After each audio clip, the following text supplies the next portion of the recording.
आवेशस्य तथा गेयो मित्रे प्रद्युम्न संज्ञके। श्री प्रद्युम्न ब्रह्मचारी नरसिंहानंद जी। गौर गणोपदेश दीपिका। श्री प्रद्युम्न मिश्र को भी उनका आवेश जानना होगा।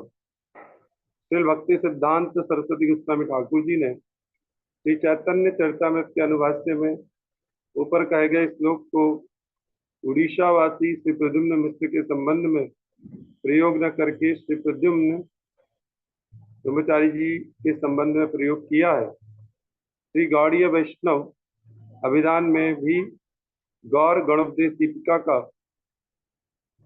74वें श्लोक में श्री प्रद्युम्न ब्रह्मचारी जी के संबंध में प्रयुक्त हुआ है। इनको गौर का आवेश कहा गया है।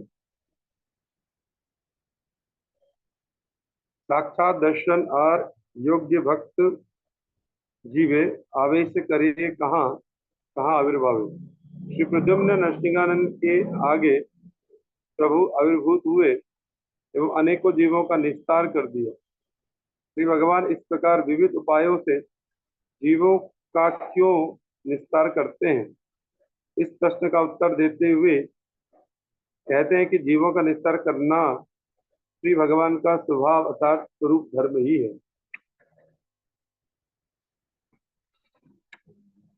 प्रद्युम्न नरसिंहानंद आगे कैल आविर्भाव लोक निस्तारे व यही ईश्वर स्वभाव। चैतन्य चरितमृत में श्री प्रद्युम्न ब्रह्मचारी जी में नरसिंह आवेश का लक्ष्य करके श्रीमन महाप्रभु ने उनका नाम रखा था श्री नरसिंहानंद। श्री चैतन्य शाखा में इनका भी नाम है श्री नरसिंह उपासक प्रद्युम्न ब्रह्मचारी। प्रभु तार नाम कैल नरसिंहानंद करी। श्री प्रद्युम्न ब्रह्मचारी श्री नरसिंह भगवान के उपासक थे। श्री महाप्रभु ने उनका नाम श्री नरसिंहानंद रखा। प्रद्युम्न ब्रह्मचारी तार निज नाम, नरसिंहानंद नाम तार कैल गौरधाम। वास्तव में इनका नाम श्री प्रद्युम्न ब्रह्मचारी था। श्रीमन महाप्रभु जी ने इनका नाम श्री नरसिंह ब्रह्मचारी रखा। श्री प्रद्युम्न ब्रह्मचारी नरसिंहेर दास, यार शरीरे श्री नरसिंहेर प्रकाश। कीर्तने विहरे नरसिंह न्यासी रूपे, जानिया रहीला आसु प्रभुर समीप। अर्थात श्री प्रद्युम्न ब्रह्मचारी श्री नरसिंह देव के सेवक थे। उनके शरीर में श्री नरसिंह देव जी का प्रकाश था। कीर्तन विहारी श्री प्रभु को सन्यासी रूप में नरसिंह देव समझकर उनके समीप रहने लगे।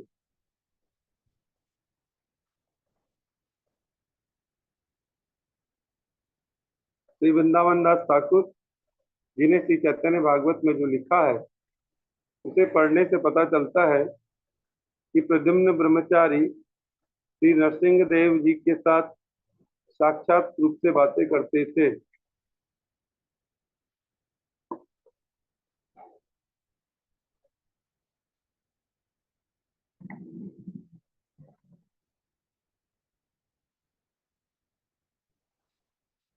रथ यात्रा का दर्शन करने के लिए भक्तों के साथ नीलांचल में जाने के समय श्री प्रद्युम्न ब्रह्मचारी का उक्त विषय के संबंध में उल्लेख हुआ है।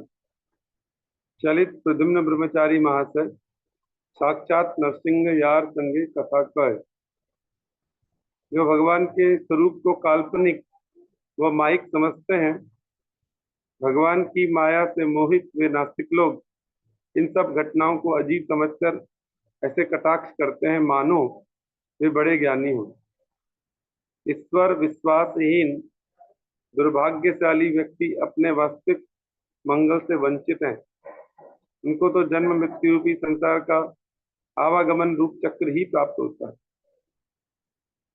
जब श्रीमन महाप्रभु जी ने कटवा में संन्यास लेने के बाद वृंदावन की ओर यात्रा शुरू की तो श्री नित्यानंद प्रभु जी ने बड़ी कुशलता से उनका रास्ता बदल दिया और वे बड़े कौशल के साथ महाप्रभु जी को गंगा के किनारे पर बसे शांतिपुर में ले आए। शांतिपुर में श्रीमन महाप्रभु जी जब पुरी पहुंचे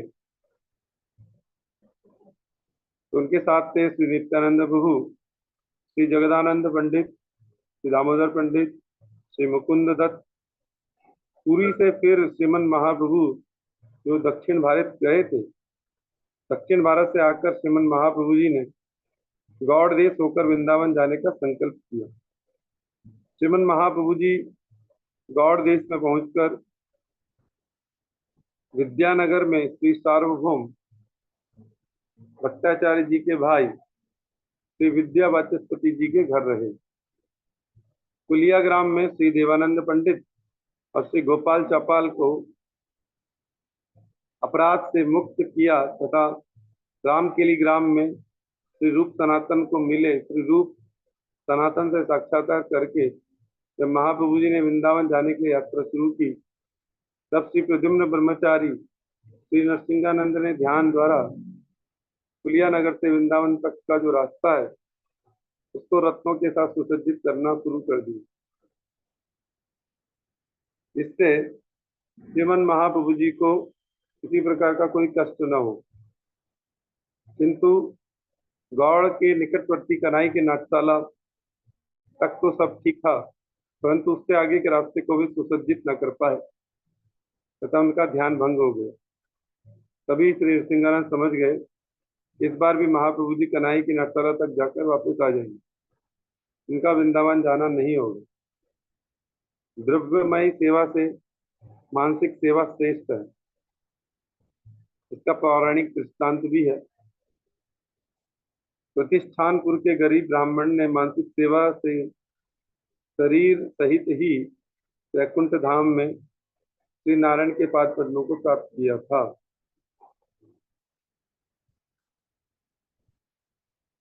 श्री नरसिंहानंद जी के प्रेम से आकृष्ट होकर श्रीमन महाप्रभु जी कुमारहट्ट में श्री शिवानंद सेन जी के घर प्रकट हुए थे। श्री चैतन्य चरितामृत में श्री कृष्णदास कविराज गोस्वामी जी ने अंत्य लीला के दूसरे परिचित में इस प्रसंग को सुंदर रूप से वर्णन किया। श्री वृंदावन से पुरुषोत्तम धाम में वापस आकर श्रीमन महाप्रभु जी ने श्री शिवानंद सेन जी के भांजे श्रीकांत को निर्देश दिया कि वह गौड़ देश में जाकर सब भक्तों को यह बता दें इस बार पौष मास में वे स्वयं ही गौड़ देश आ रहे हैं, इसलिए वहां के भक्तों को इस बार पुरी में आने की जरूरत नहीं है। जब यह समाचार श्रीकांत ने गौड़ देश में आकर भक्तों को सुनाया तब सबके सब आनंदित हो उठे, किंतु पौष मास के लगभग बीत जाने पर भी भक्तों ने देखा कि महाप्रभु जी आए नहीं। महाप्रभु जी के न आने पर शिवानंद सेन जी और जगदानंद पंडित हताश और दुखित हो उठे। अचानक क्या हुआ कि नरसिंहानंद जी के उनके पास आ गए और उनको दुखी देखकर उनके दुख का कारण जानकर उनको आश्वासन दिया और कहा कि वे और दुख न करें, आज से तीसरे दिन में महाप्रभु जी को यहाँ प्रकट करा देंगे। श्री नरसिंहानंद जी के प्रभाव को शिवानंद जी और जगदानंद पंडित भली भांति जानते, इसलिए उन्होंने उनकी बात पर विश्वास कर लिया। 2 दिन तक ध्यान मग्न रहने के बाद श्री नरसिंहानंद जी ने शिवानंद जी से कहा कि महाप्रभु जी पानीहाटी तक आ गए हैं, कल दोपहर को वे कुमारहट्ट होते हुए आपके घर आएंगे। अगले दिन नरसिंहानंद जी ने रसोई बनाने के लिए सामान देने के लिए कहा। शिवानंद सेन जी ने रसोई का सब सामान दे दिया। श्री नरसिंहानंद जी ने नाना प्रकार के अन्य व्यंजन व खीर आदि बनाकर श्री चैतन्य महाप्रभु जी, श्री जगन्नाथ देव और श्री नरसिंह देव के उद्देश्य से 3 अलग अलग भोग निवेदन किए। भोग निवेदन करके श्री नरसिंहानंद जी ध्यान कर ही रहे थे कि उसी क्षण श्री चैतन्य महाप्रभु जी वहीं प्रकट हो गए तथा उन्होंने 3 भोगों को ग्रहण कर लिया।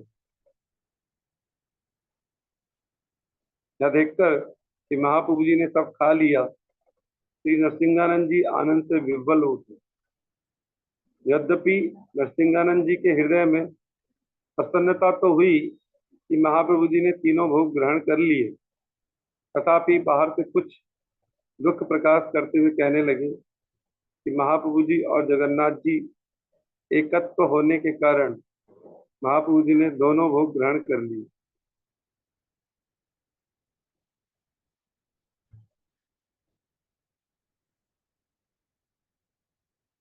यह तो बात ठीक हुई, परंतु नरसिंह देव जी का भोग उन्होंने क्यों ग्रहण किया?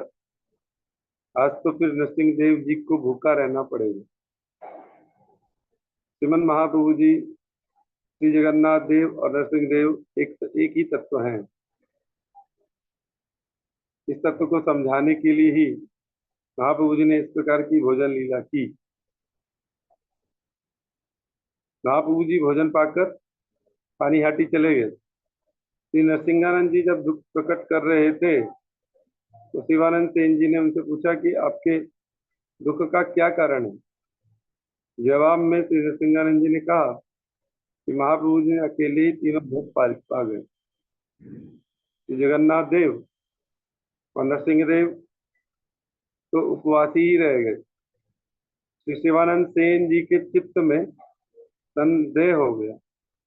श्री नरसिंहानंद जी की इच्छा से शिवानंद सेन जी ने फिर से रसोई का सब सामान दिया। नरसिंहानंद जी ने दोबारा रसोई तैयार करके श्री नरसिंह देव जी को भोग अर्पण किया।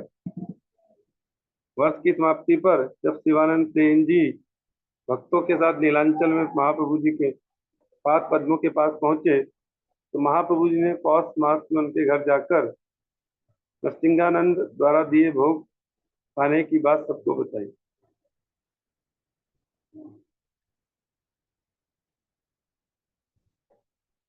यह सुनकर सभी विस्मित हो उठे।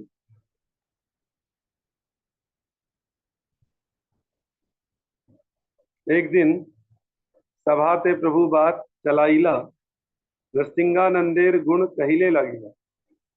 गत वर्ष पौसे मोरे कराइल भोजन, कबू नहीं खाई ऐसे मिष्टान्न व्यंजन। सुनी भक्तगण मने आश्चर्य मानिलो, शिवानंदेर बने तब वे प्रत्य जन्मिलो। अर्थात एक दिन श्रीमन महाप्रभु जी ने सभा में कुछ बात चलाई और श्री नरसिंहानंद ब्रह्मचारी के गुण बखान करने लगे और कहने लगे कि गत वर्ष पौष मास में श्री नरसिंहानंद ने मुझे जो भोजन कराया,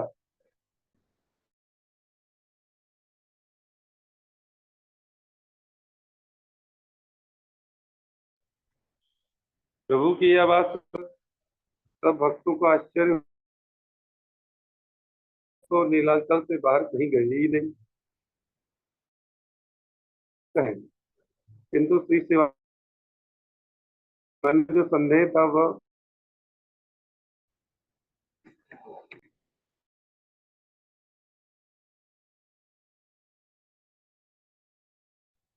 यहाँ पर नरसिंहानंद जी का चरित्र